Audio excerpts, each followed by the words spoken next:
Welcome to EGF academy. मैं हूं doctor Geetanjali. Current affair series में आज का टॉपिक है graded response action plan GRAP। तो ये पॉल्यूशन को कंट्रोल करने के लिए है। एनसीआर रीजन में, जो दिल्ली के आसपास का जो रीजन है, वहां पे पॉल्यूशन कंट्रोल करने के लिए commission for air quality management ये बनाया गया था। 2020 में इसको बनाया गया था। तो इसने जो GRAP है, ग्रेडेड रिस्पांस एक्शन प्लान, उसमें कुछ रिविजन्स इंट्रोड्यूस किए हैं। पहले हम ये देखते हैं कि ग्रेडेड रिस्पांस एक्शन प्लान होते क्या है। तो ये लागू होते हैं दिल्ली एनसीआर रीजन पे, इतने रीजन पे ही ये लागू होंगे। यहाँ पे ये है सेट ऑफ इमरजेंसी मेजर्स। यहाँ पे एयर क्वालिटी काफी ज्यादा खराब हो जाती है, स्पेशली विंटर्स के टाइम पे एयर क्वालिटी बहुत खराब होती है, जिससे हेल्थ इश्यूज बहुत हो जाते हैं।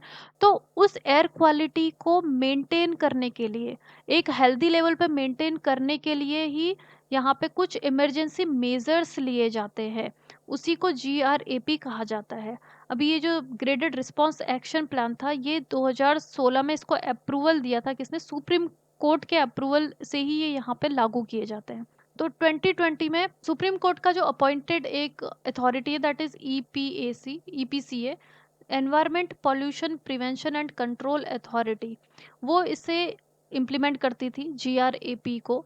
2021 से अब ये जो अथॉरिटी है, एनवायरमेंटल पॉल्यूशन अथॉरिटी, इसको रिप्लेस कर दिया गया है किसने? CAQM means commission for air quality management in NCR and adjoining areas. 2020 में इसको बनाया गया था। ये एक स्टैट्यूटरी बॉडी है। स्टैट्यूटरी बॉडीज क्या होती है? जो किसी भी एक्ट के थ्रू बनती है। पार्लियामेंट एक एक्ट पास करती है, तो इसके लिए एक्ट पास किया गया था national capital region and adjoining areas act 2021। तो इससे क्या होता है कि जो भी स्टैट्यूटरी बॉडीज होती है, उनके पास में ज्यादा पावर होती है अपने प्लान्स को इम्प्लीमेंट करने के लिए। तो इसका मैंडेट यही है, एयर क्वालिटी इंडेक्स की जो प्रॉब्लम है, एयर क्वालिटी को इम्प्रूव करना एनसीआर रीजन में। इसकी कुछ सब कमिटीज भी है जो कि इसके साथ में काम करती है। यहाँ पे जो CAQM है, इसको डेटा चाहिए कि कितना पॉल्यूशन हो रहा है। तो ये सब डेटा इसको कहाँ से मिलता है? एक तो IITM से, Indian institute of tropical metrology, और दूसरा है IMD, Indian institute of tropical metrology Pune में है। दूसरा है IMD, इंडिया मेट्रोलॉजिकल डिपार्टमेंट, जो कि दिल्ली में इसका हेडक्वार्टर है। तो यहाँ से जितना भी एयर पोल्यूशन का डेटा है वो इसका है CAQM को, और उसके बेसिस पे ही फिर ये आगे के प्लान्स अपने बनाते हैं कि कैसे एयर पोल्यूशन को टैकल किया जाए। Graded response action plan is based on national air quality index. 2014 में गवर्नमेंट ने national air quality index AQI launch किए थे। ये 1 नंबर 1 कलर 1 डिस्क्रिप्शन के बेसिस पे है। इट मीन्स कि जो कॉमन इंसान है, AQI का जो कलर है उसको देख के ही समझ में आ जाना चाहिए कि वहां पे एयर क्वालिटी है कैसी। जैसे कि अगर ग्रीन कलर है, it is good, pollution level is very less, then satisfactory, moderate, then poor AQI, it means कि अभी पॉल्यूटेंट्स ज्यादा आ चुके हैं, फिर वेरी पुअर, फिर वेरी सीवियर। तो ये कलर स्कीम पे बेसिस है। देखो, ग्रीन से कलर होता है येलो होते जा रहा है, फिर लास्ट में रेड हो जा रहा है। यहाँ पे जो AQI है, ये 8 पॉल्यूटेंट्स के बेसिस पे ये है। 8 पॉल्यूटेंट्स इसमें देखे जाते हैं। Particulate matter PM10, PM2.5, nitrogen dioxide, sulphur dioxide, carbon monoxide, ozone, ammonia, lead. ये सारे पॉल्यूटेंट्स का कॉन्सेंट्रेशन देखा जाता है, कितने कॉन्सेंट्रेशन में है, उसका एवरेज लिया जाता है। उसके बेसिस पे फिर ये AQI निकाला जाता है। AQI की 6 कैटेगरीज है यहाँ पे: good, satisfactory, moderately polluted, poor, very poor, severe. और देखो, यहाँ पे कॉन्सेंट्रेशन रेंज देखा जाता है जो 8 पॉल्यूटेंट्स है उनका। इसमें PM10 है, PM10 का अगर 0 to 50 के बीच में है कॉन्सेंट्रेशन, तो वो गुड कैटेगरी में आएगा AQI। और बाकी भी पॉल्यूटेंट्स का कॉन्सेंट्रेशन यहाँ पे देखा जाता है। जैसे PM2.5 है, 0 to 30 के बीच में, 30 से कम होना चाहिए। नाइट्रोजन डाइऑक्साइड 40 से कम, ओजोन 50 से कम, CO लेस देन 1, SO2 40 से नीचे, अमोनिया 0 to 200, लेड 0 to 0.5। तो इस तरीके से इनका कॉन्सेंट्रेशन जैसे जैसे बढ़ता जाएगा इन पॉल्यूटेंट्स का, वैसे वैसे जो AQI है वो इसकी कैटेगरी चेंज होते रहेगी। गुड से satisfactory, moderately polluted, polluted, very poor and severe. इस तरीके से AQI यहाँ पे निकाला जाता है। AQI से पता चलेगा कि कितने पॉल्यूटेंट्स यहाँ पे प्रेजेंट है, स्पेशली दीज 8, ये जो 8 पॉल्यूटेंट्स है, इनका कॉन्सेंट्रेशन पता चलता है यहाँ पे। तो ग्रेडेड रिस्पांस एक्शन प्लान जो है वो AQI पे ही डिपेंड करता है। इसको स्पेसिफिकली बनाया गया है पर्टिकुलेट मैटर इमिशन को कंट्रोल करने के लिए। देखो, सबसे ज्यादा जो हेल्थ को डैमेज करते हैं वो पार्टिकल्स ही करते हैं। ये जो पार्टिकल्स होते हैं छोटे छोटे, इनके ऊपर जो पॉइजनस गैसेस होती हैं, जैसे कि सल्फर डाइऑक्साइड है, अगर पार्टिकुलेट मैटर का अमाउंट बहुत कम है, तो ये सल्फर डाइऑक्साइड हमारे रेस्पिरेटरी सिस्टम में बहुत कम अमाउंट कॉन्सेंट्रेशन में ही पहुंचेगा। लेकिन अगर पार्टिकल्स ज्यादा है तो सल्फर डाइऑक्साइड इन पार्टिकल्स के ऊपर डिपॉजिट हो जाती है, और उसके बाद फिर ये इजीली हमारे रेस्पिरेटरी सिस्टम के अंदर ज्यादा कॉन्सेंट्रेशन में चले जाता है। इसलिए पार्टिकल्स को कंट्रोल करना जरूरी है। तो अब ये जो ग्रेडेड रिस्पॉन्स एक्शन प्लान है वो पार्टिकुलेट मैटर का कॉन्सेंट्रेशन को ही देखता है, यहाँ पे PM10 एंड PM2.5।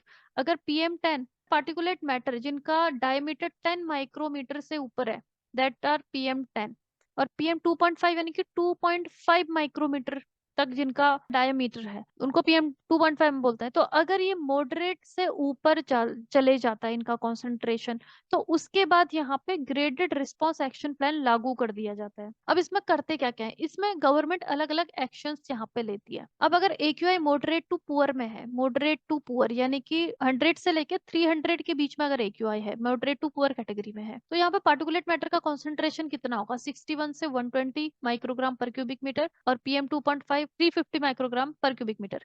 इन्हीं का कॉन्सेंट्रेशन देखा जाता है यहाँ पे, PM2.5 और PM10 का कॉन्सेंट्रेशन। तो अगर ये मॉडरेट टू पुअर कैटेगरी में आ चुका है AQI, तो वहां पे फिर गवर्नमेंट क्या करती है कि जो थर्मल पावर प्लांट है, थर्मल पावर प्लांट पे कोल बर्न होता है, कोल के बर्न होने से पार्टिकुलेट मैटर इमिट होते हैं, बाकी गैसेस पॉल्यूटेंट्स भी इमिट होते हैं, उनको कंट्रोल किया जाता है। यहाँ पर उनसे जो पॉल्यूशन निकल रहा है उनको कंट्रोल करने की कोशिश करी जाती है। मिकेनाइज्ड स्वीपिंग करी जाती है रोड में। स्वीपिंग का मतलब कि जो डस्ट वगैरह, डस्ट भी पार्टिकल्स का ही काम करते हैं, तो अगर मिकेनाइज स्वीपिंग करे जाएगी तो डस्ट वगैरह वहां पर डिपॉजिट हो जाएगा। जो फायर क्रैकर्स है उनको बैन कर दिया जाता है, जो गार्बेज बर्निंग है उनको स्टॉप कर दिया जाता है। तो मॉडरेट टू पुअर में ये एक्शंस लेती है गवर्नमेंट। अब जब वेरी पुअर कैटेगरी में पहुंच जाता है, देखो वेरी पुअर यानी कि 300 से लेके 400 के बीच में AQI आ गया, इट मीन्स की पार्टिकुलेट मैटर 2.5 यहाँ पे 250 तक पहुंच गया, और PM10 430 तक पहुंच गया कॉन्सेंट्रेशन। तो अब और ज्यादा स्ट्रिक्ट मेजर्स ले जाएंगे।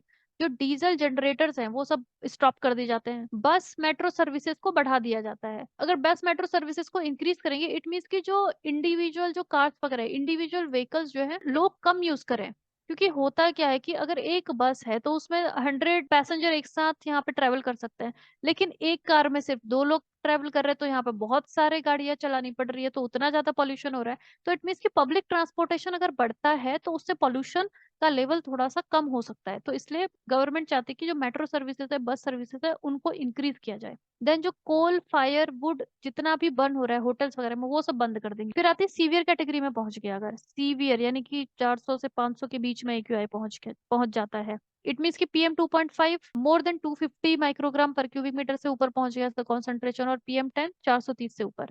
अब उस केस में जो मैकेनाइज्ड स्वीपिंग है उसका फ्रीक्वेंसी को इंक्रीज कर दिया जाता है। जो ब्रिक किल्न है यानी कि जो ईट भट्टियां हैं वो सब बंद कर दिया जाता है। यहाँ पे स्टोन क्रशर को रोक दिया जाएगा। जो पावर प्लांट है शट डाउन कर दिया जाता है पावर प्लांट को, और पब्लिक ट्रांसपोर्टेशन पे भी काफी रिस्ट्रिक्शन लगा दिया जाता है। अब अगर पॉल्यूशन बहुत ज्यादा ही बढ़ गया, सीवियर से भी ऊपर यानी कि PM2.5 300 से ऊपर, और PM10 500 माइक्रोग्राम पर क्यूबिक मीटर से भी ऊपर चले गया, तो उस केस में फिर बाहर से जो गाड़ियां आ रही है दिल्ली के NCR रीजन में, जो स्पेशली जो डीजल ट्रक्स वगैरह है, क्योंकि डीजल से पार्टिकुलेट मैटर बहुत ज्यादा इमिट होता है, इन सबको स्टॉप कर दिया जाता है। सिर्फ जो इसेंशियल कमोडिटीज है, जैसे फूड प्रोडक्ट अगर कुछ आ रहा है तो उसी को आने देंगे, बाकी सब स्टॉप कर देंगे। कंस्ट्रक्शन वर्क को यहाँ पे स्टॉप कर दिया जाता है। ऑड एंड इवन स्कीम को यहाँ पे लागू कर दिया जाता है। स्कूल्स वगैरह को बंद कर दिया जाता है। जैसे जैसे पॉल्यूशन का लेवल इंक्रीज होता जा रहा है, मेजर्स भी यहाँ पे स्ट्रिक्ट मेजर्स अपनाए जा रहे हैं। इसी को बोला जाता है ग्रेडेड रिस्पॉन्स एक्शन प्लान, यानी कि एक ग्रेडिंग करी जाती है कि जैसे जैसे पॉल्यूशन बढ़ेगा हम और स्ट्रिक्ट होते जाएंगे। अब इसका सिग्निफिकेंस क्या है, सिग्निफिकेंस यही है कि जो दिल्ली NCR रीजन है वहां पे स्टेप बाय स्टेप प्लान लिया जाता है पॉल्यूशन को कंट्रोल करने के लिए। जो अलग अलग एजेंसीज जो है जो भी काम कर रही है पॉल्यूशन से रिलेटेड, लाइक CPCB है, सेंट्रल पॉल्यूशन कंट्रोल बोर्ड है, इंडस्ट्रियल एरिया अथॉरिटीज है, वो सब मिलके काम करते हैं यहाँ पे। तो उससे अकाउंटेबिलिटी फिक्स होती है, डेडलाइन फिक्स होता है कि हर एक जितने भी रिस्पॉन्सिबल जो एजेंसीज हैं वो अपना काम करें पॉल्यूशन को कम करने के लिए। Also proactive policy formation, policies बनाई जाती हैं, जैसे कि BS6 fuel, Bharat stage 6 fuel. ये जो फ्यूल है इसमें सल्फर डाइऑक्साइड का अमाउंट कम होता है, इससे नॉक्स भी कम इमिट होता है, पार्टिकुलेट मैटर भी यहाँ पे बहुत कम इमिट होता है। तो ये कोशिश करी जाती है कि लोग BS6 फ्यूल को यूज करें। ये तो था पहले। ये जो मेजर्स ले जाते थे वो पहले थे, अभी इसमें इन्हीं मेजर्स में कुछ रिवीजन करे हैं। ये रिवाइज्ड मेजर्स क्या-क्या हैं? देखो, अब जो स्टेज 1 है, यानी कि जब पुअर कैटेगरी में आता है एक्यूआई, तो वहाँ पे क्या किया जाएगा, वहाँ पे जो एनजीटी है, नेशनल ग्रीन ट्रिब्यूनल, या फिर सुप्रीम कोर्ट वहाँ पे ऑर्डर देता है, उसके ऑर्डर्स को फॉलो करना होता है।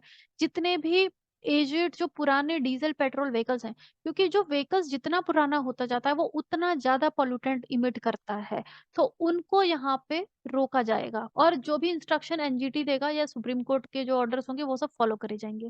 देन स्टेज 2, यानी कि वेरी पुअर में बहुत ज्यादा रिग्रेस एक्शंस यहाँ पे लिए जाएंगे। जो हॉट स्पॉट्स हैं पॉल्यूशन के, मतलब कि सपोज ये है एनसीआर रीजन, उसमें कुछ ऐसी एरियाज होंगी जहाँ पे बहुत ज्यादा एक्सट्रीम पॉल्यूशन हो रहा है, वहां पे बहुत ज्यादा स्ट्रिक्ट एक्शंस वहां पे लिए जाएंगे। देन स्टेज 3, यानी कि सीवियर वाला कैटेगरी। तो सीवियर कैटेगरी में जितने भी भारत स्टेज थर्ड वाला जो पेट्रोल है, जो ज्यादा पॉल्यूटेंट इमिट करता है, उसको रिस्ट्रिक्ट किया जाएगा। एंड ऑल्सो जो भारत स्टेज 4 के जो डीजल्स हैं उन सबको यहाँ रोक दिया जाएगा। ऑल्सो जो स्कूल्स हैं, अप टू क्लास 5 तक का जो स्कूल्स हैं उसको भी बंद कर दिया जाएगा। देखो, इस पहले क्या होता था, जब सीवियर कैटेगरी में था तब स्कूल यहाँ पे शट डाउन करे जाते थे, लेकिन अभी सीवियर प्लस जब इमरजेंसी कैटेगरी में पहुंच जाता था एक्यूआई, तब स्कूल बंद करे जाते थे। अभी क्या कर रहे हैं यहाँ पे कि सीवियर जब कैटेगरी में पहुंच जाएगा तभी यहाँ पे स्कूल को ऑफ कर दिया जाएगा रिवाइज्ड मेजर्स में। तो स्टेज 4, यानी कि जब सीवियर प्लस में पहुंच जाता है, तो दिल्ली में जितने भी फोर व्हीलर्स आ रहे हैं आउटसाइड ऑफ दिल्ली, बाहर से जितने भी आ रहे हैं, उन सबको यहाँ पे रिस्ट्रिक्ट रोक दिया जाएगा। तो बेसिकली यहाँ पे कुछ रिविजन्स किए हुए हैं ताकि बेहतर तरीके से मैनेज किया जा सके दिल्ली का जो पोल्यूशन है। इस वीडियो का पीडीएफ आप डिस्क्रिप्शन बॉक्स में दिए गए लिंक से डाउनलोड कर सकते हैं। करंट अफेयर्स सीरीज को फॉलो करने के लिए आप चैनल को सब्सक्राइब करें। You can join our affordable courses for your better preparation. Website link is given in the description box.